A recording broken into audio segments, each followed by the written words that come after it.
India versus England test series இப்போதைக்கு Indian team வந்து பார்த்தீங்கன்னா லீடிங்கில் இருக்காங்க 2-1 அப்படின்ற மாதிரி. இப்போ ஃபோர்த் டெஸ்ட் ராஞ்சியில் நடக்க போகுது வர ஃப்ரைடே. இப்போ இந்த ஃபோர்த் டெஸ்ட்டுக்கான இந்தியன் டீம் ஒரு பிளேயிங் லெவல் தான் நம்ம இந்த வீடியோவில் பார்க்க போகிறோம்.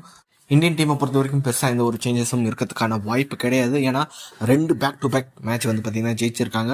அந்த ஒரு வின்னிங் காம்பினேஷனை மாற்றுறதுக்கான வாய்ப்பு கம்மி தான். இருந்தாலும் ஜஸ்பிரீத் பும்ராக்கு ரெஸ்ட் கொடுக்க போகிறதா சொல்லியிருக்காங்க. அப்படின்ற போது அவர் இடத்துல எக்ஸ்ட்ரா ஒரு ஃபாஸ்ட் பவுலரோட விளையாடுவாங்களா, இல்லை ராஞ்சி கிரிக்கெட் கிரவுண்ட் பிச் எப்படி இருக்கும் அப்படின்றது யாருக்குமே தெரியாது. ஸ்பின்னர்ஸ்க்கு அசிஸ்ட் இருந்தால் எக்ஸ்ட்ரா ஸ்பின்னர்ஸோட விளையாடுவாங்க. அப்படி இல்லைனா வந்து பார்த்தீங்கன்னா பும்ராக்கு பதிலாக வேற ஒரு ஃபாஸ்ட் பவுலர் முகேஷ் குமார், ஆகாஷ்தீப் இவங்களாம் இருக்காங்க. ஜஸ்பிரீத் பும்ராக்கு பதிலாக இவங்க 2 பேரில் யாருன்னா ஒருத்தர் விளையாடுவாங்க. அப்படி ஸ்பின்னர்ஸ்க்கு சாதகமான ஒரு விக்கெட்டாக இருந்தால் அக்ஷர் பட்டேல் இல்லைனா வாஷிங்டன் சுந்தர் இவங்க 2 பேரில் யாருன்னா ஒருத்தர் விளையாடுவாங்க. ஆக மொத்தம் பும்ரா வந்து பார்த்தீங்கன்னா ரெஸ்ட் பண்ணப்படுவார். அவருக்கு பதிலாக வந்து பார்த்தீங்கன்னா ஒரு ஸ்பின்னர் இல்லைனா ஒரு ஃபாஸ்ட் பவுலர் விளையாடி ஆகணும்.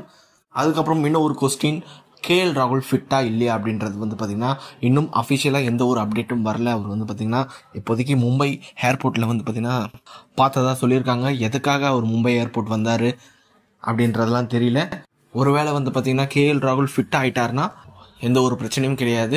ரஜத் பட்டிட்டர் இடத்துல வந்து பார்த்தீங்கன்னா அவர் விளையாடுறதுக்கான வாய்ப்பு இருக்குது. ரஜத் பட்டிட்டருக்கு கொடுத்த வாய்ப்பை அவர் வந்து பார்த்தீங்கன்னா டோட்டலாக வேஸ்ட் பண்ணிட்டாரு. இது மாதிரி கோல்டன் ஆப்பர்ச்சுனிட்டிலாம் எப்போ தான் கிடைக்கும், அதை வந்து பார்த்தீங்கன்னா கரெக்டாக சர்ஃப்ராஸ் கான் யூஸ் பண்ணிட்டாரு.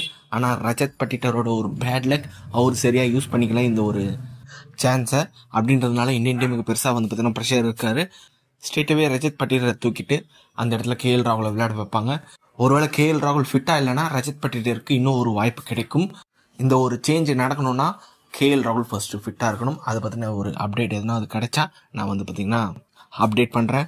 ஓவரால் இந்தியன் டீமை பொறுத்த வரைக்கும் இந்த ஒரு 2 சேஞ்சஸ் நடக்கிறதுக்கான வாய்ப்பு இருக்குது. மற்றபடி வந்து பார்த்தீங்கன்னா ஓப்பனிங்கை பொறுத்த வரைக்கும் ரோஹித் சர்மா, எஸ்எஸ்வி ஜெய்ஸ்வால், 1 டவுனில் சுப்மன் கில், நம்பர் 4ல் ரஜத் பட்டிட்டர் இல்லைனா கேஎல் ராகுல், number 5 Sarfaraz Khan, number 6 Ravindra Jadeja, number 7 Dhruv Jurel, number 8 Ashwin, number 9 Axar Patel இல்லைனா வாஷிங்டன் சுந்தர் இல்லைனா வந்து பார்த்தீங்கன்னா ஆகாஷ்தீப்.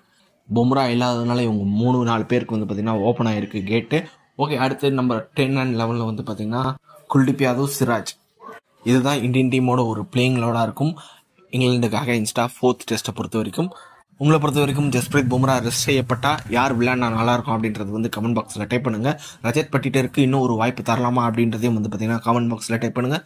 இந்த வீடியோ பிடிச்சிருந்தா லைக் பண்ணுங்கள், ஷேர் பண்ணுங்கள். நம்ம சேனலை மறக்காமல் சப்ஸ்கிரைப் பண்ணி வச்சுக்கோங்க.